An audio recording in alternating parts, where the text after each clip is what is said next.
Okay, so you guys have sent in a really interesting bunch of articles, and they all look at America's role in the whole Ukraine war. And honestly, it's pretty obvious there's a lot more to this story than we usually see in the headlines. Oh, yeah, definitely. Way more. So let's kind of dig into it. What's the real deal with this whole U.S.-Ukraine partnership, and what's it actually look like during this massive fight with Russia? Absolutely. What we're really trying to get at is the untold story of how these two militaries have been working together, like side by side. Yeah, because it goes way beyond just sending over some weapons and money, right? It's so much more than that. We're talking real collaboration here. And these articles you sent, they really highlight all the stuff that's been happening behind the scenes, the American involvement in what Ukraine's military is actually doing, right? Exactly. It's the stuff most people don't even know about. So our mission, if you will, is to pull out the really important insights. How did this partnership actually work? What kind of impact did it have on the battles? And what does all this tell us about modern warfare? That's the big question, isn't it? Yeah. How has war changed? For sure. So where does this whole deep collaboration thing actually start? Well, it really gets going in the spring of 2022.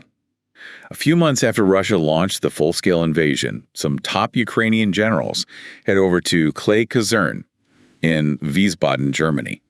And among them is Lieutenant General Donahue Zabrodsky.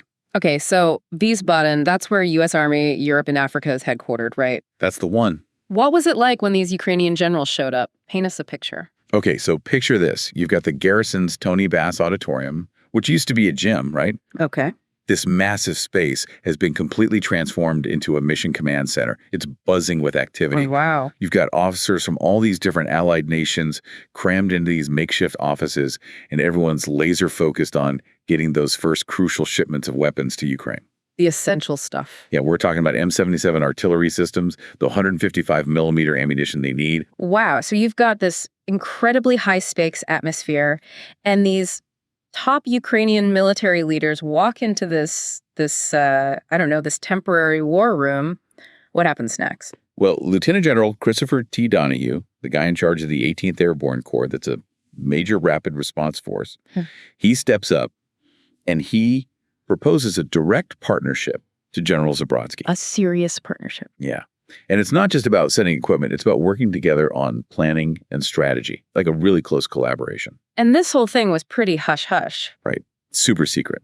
The Biden administration, they framed the goals very carefully, helping Ukraine defend itself and making sure that the post-World War II international order stays strong. Right. But the actual details of this partnership, they kept that stuff under wraps. Now, we all know that the U.S. has given a ton of military aid. I think it's something like $66.5 billion that they've publicly announced. That's huge. Yeah, that's a massive amount for sure. And it covers a ton of different equipment, right? Oh, yeah, from small arms and ammunition at the beginning to things like javelins and stingers, and then later even more advanced stuff. HIMARS, rocket launchers, helicopters, Patriot air defense batteries, you name it. Wow. But these sources, they're painting a much deeper picture of American involvement, stuff that most people probably have no clue about.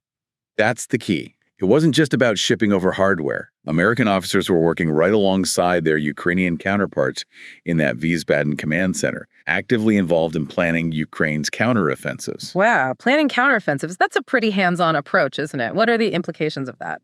Well, it shows a deep level of trust, first of all, and a real commitment to achieving shared objectives.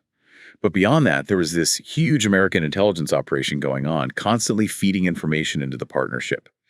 And this wasn't just general intel. It was stuff that directly shapes Ukraine's strategy and gave them really precise targeting data. Yeah, and one of the sources actually quoted a European intelligence chief saying that the U.S. was, quote, part of the kill chain now. What does that even mean? It highlights how closely integrated American intelligence and planning were with Ukraine's military operations. It suggests that the information the U.S. provided wasn't just advice, it directly contributed to actually targeting and engaging Russian forces.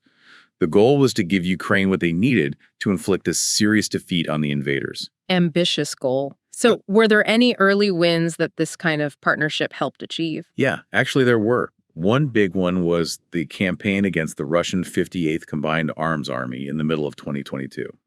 Using American intelligence and targeting data, the Ukrainians were able to launch these repeated rocket attacks on the 58th HQ in the Kherson region. And apparently, they managed to kill several generals and staff officers. Wow, that's a major blow. And here's the thing. Every time the Russians tried to move their command posts, American intelligence found them and Ukraine would hit them again.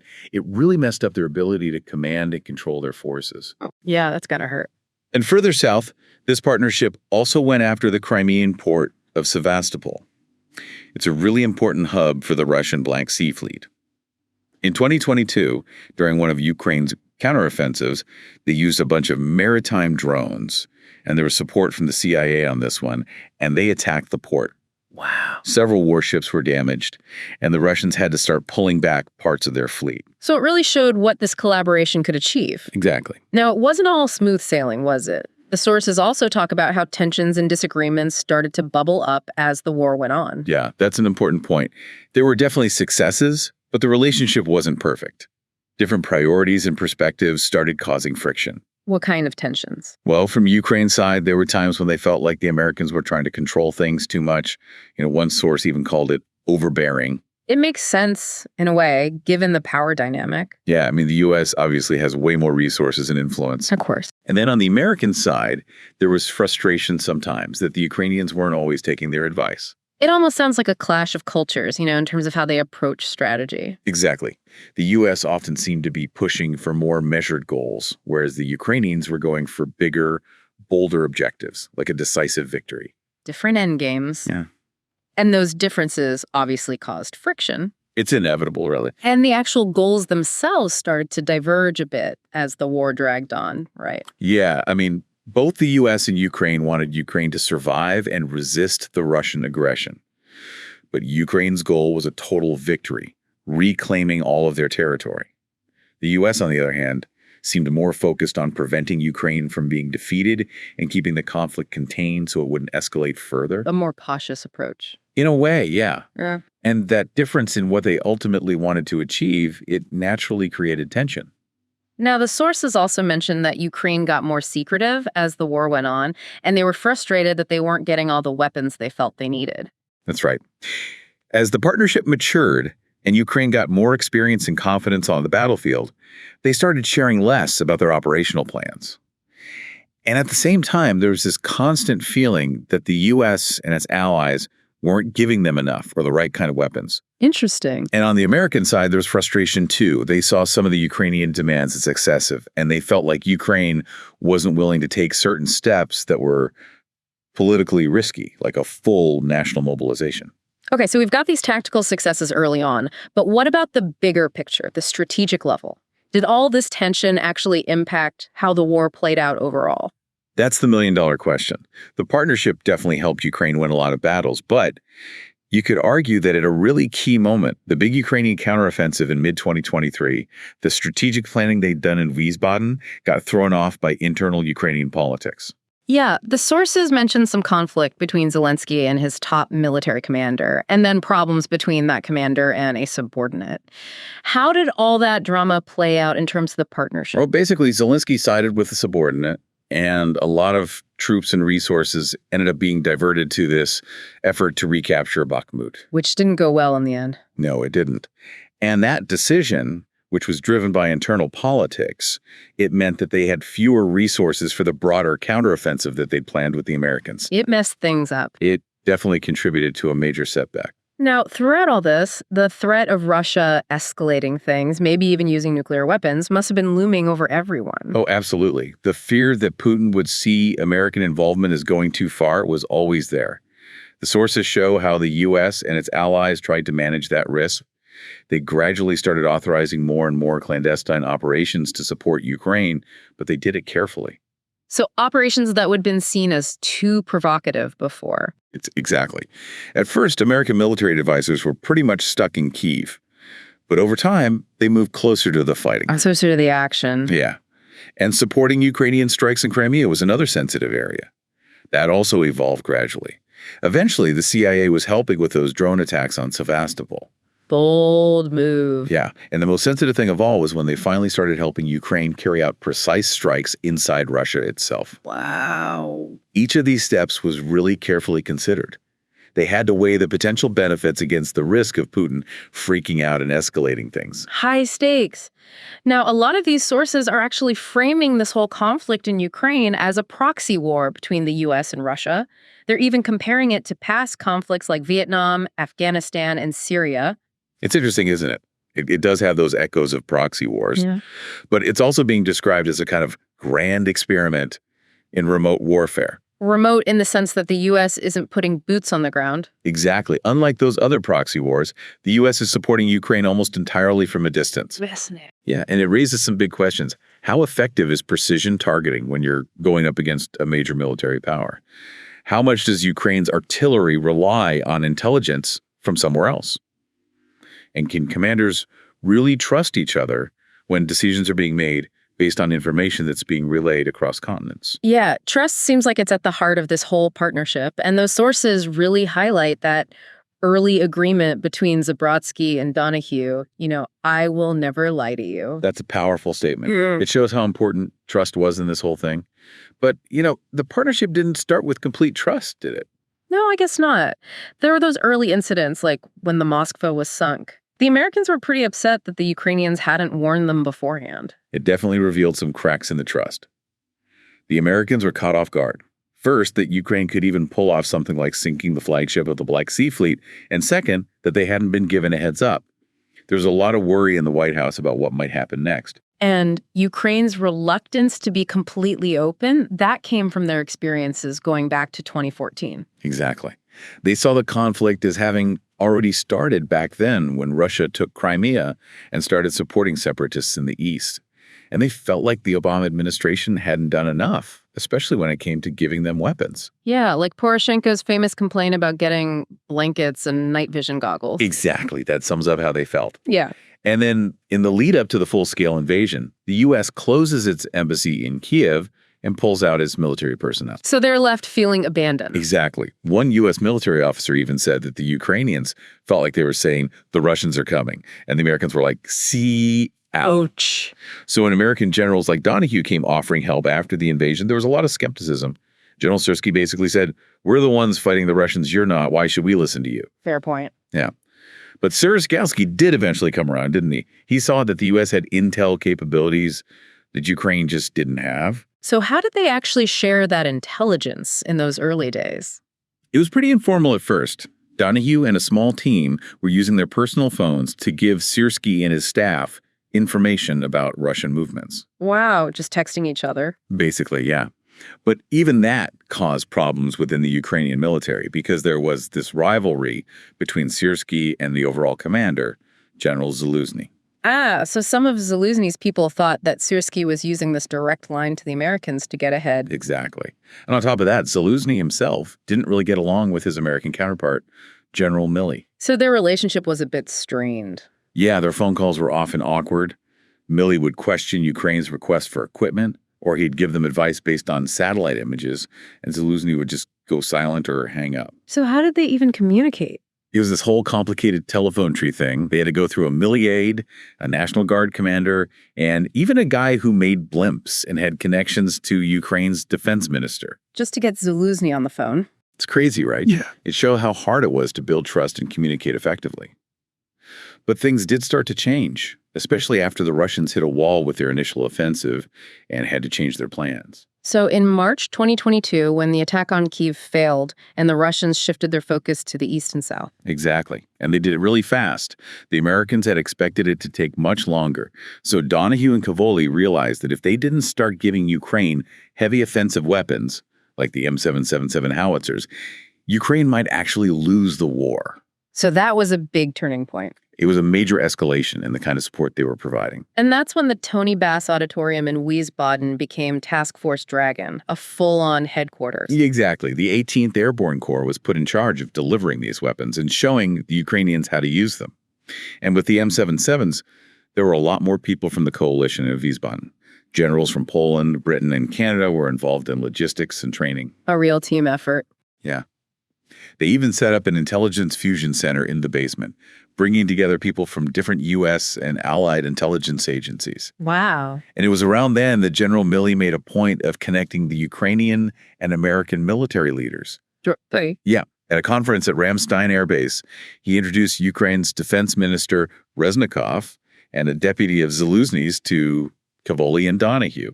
He basically said, these are the guys you need to work with, get to know each other. It's building those personal relationships. Yeah. And Reznikov agreed to send the Ukrainian delegation to Wiesbaden, and that's when this deep partnership really took off. Okay, so at the heart of all this were Generals Zabrodsky and Donahue. Their relationship seems like it was key. It was crucial.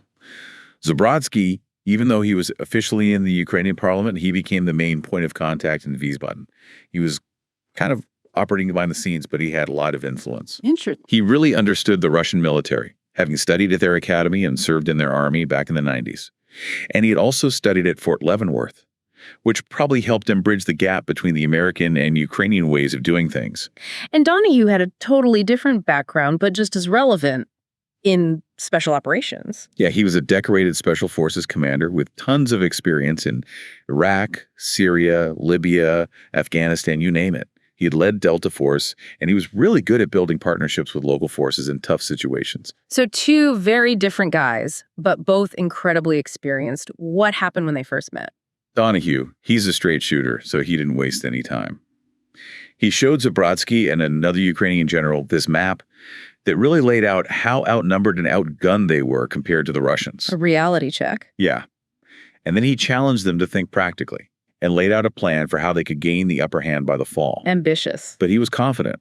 And the first step was teaching the Ukrainians how to use those M777 howitzers they were getting. Makes sense. So Task Force Dragon focused on training and logistics, making sure those crews could deploy and use the M777s effectively. And Zabrodsky was clearly impressed with Donahue. He told his superiors that Donahue was the partner they needed, someone who could deliver and solve problems and anticipate their needs. By praise. So how did this collaboration on targeting and intelligence actually work on a day-to-day basis? Every morning, the Ukrainian and American officers would get together and go through the latest intelligence, looking at Russian weapons, troop movements, and trying to pick out the most important targets. The high-priority targets. Exactly. And then those lists went straight to the Intelligence Fusion Center in Task Force Dragon, where all the different intelligence agencies were working together. Okay. And the analysts there would take all that raw data and figure out the exact locations of what they started calling points of interest. Points of interest instead of targets. Mm-hmm. Interesting choice of words. It was deliberate. They were trying to be careful about the politics of the whole thing, the U.S. being directly involved in Ukrainian targeting decisions. I see. Less aggressive, more strategic. And I bet there were strict rules about what they could target. Oh, definitely. They had all these protocols to minimize the risk of Russia retaliating against NATO countries. Makes sense. So they couldn't target anything on undisputed Russian territory. Okay. And they wouldn't share intel on the locations of top Russian leaders or target individuals. Interesting. So they were giving Ukraine coordinates, but not telling them how they got the information. Exactly. It was all about building trust. Yeah. Donahue basically said, trust us on this. If you hit these coordinates, it'll be a good strike. If not, tell us, and we'll figure out what went wrong. So what was the first test of this system? In May, they went after a Russian Zupart counter-battery radar near Donetsk. Those things are used to find enemy artillery. So high-value target. Yeah. And the Ukrainians set a trap, firing a few rounds to make the Zupart turn on its radar. Clever. And then the Fusion Center got the exact location, and they hit it. It was a success, and it boosted everyone's confidence. A good start. But could this system work in a real battle where things are changing all the time? That was the question. And the Battle of Sibir Donetsk became a big test. The Russians were trying to cross a river using pontoon bridges, and the Ukrainians inflicted huge losses. Officially, it was a Ukrainian tactical victory, but what really made it work was the American intel. They gave Ukraine the points of interest so they could hit the Russian forces. So the system worked even in a messy, chaotic battle. Yeah, and then the focus shifted south to Kherson. The Ukrainians moved their M777s down there, and Task Force Dragon kept feeding them intel. They were getting good at this. Yeah, the whole process got faster and smoother. Mm-hmm. And the better the Ukrainians got with the M777s and other systems, the more willing the Allies were to send more. And Wiesbaden could provide even better intel. Virtuous cycle. Exactly. Zabrodsky said that the Ukrainians really started trusting the system when they asked for more targets, and those requests were met quickly. They could rely on it. Yeah. Now, the M777s were great, but their range was limited, and that's where HIMARS came in. The game changer. Exactly. Cavoli and Donahue realized that to counter the Russians, Ukraine needed HIMARS. Longer range, more precision. Yeah. But the Pentagon wasn't keen on sending them at first. They didn't want to give up their own HIMARS. But Cavoli argued that it would completely change things on the battlefield and let the Ukrainians fight like we can. Level the playing field. Yeah. But the White House had to think about the risks. Sending HIMARS would be a big step. It could provoke Putin. Definitely. But in the end, they decided to do it. And with HIMARS, Task Force Dragon's role got even bigger. They were basically running the whole show when it came to those strikes. And they could even turn off the HIMARS remotely if they needed to. Yeah, they had that control. They looked at every target list, advised on positioning and timing, and they had the ability to deactivate the key cards that controlled the systems. Wow. A lot of responsibility. Yeah, and the impact was huge.